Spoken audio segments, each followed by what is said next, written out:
Good day, Ma'am and Sir. My name is Jennifer Velasco Abainsa. I'm 29 years old. I live in Norsagaray, Bulacan, Philippines. I'm a high school graduate. I'm a single mother with a blessed two kids, ages 11 years old and 6 years old. I work as domestic helper in Kuwait almost 2 years and 5 months.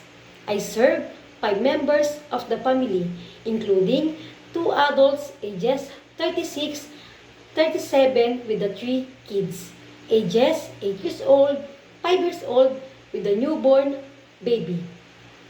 My duties are cleaning, washing the clothes, dishes, ironing the clothes. The most especially are I'm take care of the baby.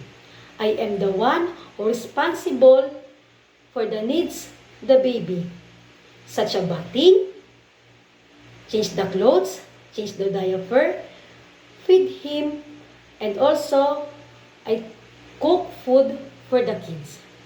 Mom and Sir, if you hired me, I am kind, I'm honest, I'm hardworking, I'm responsible person.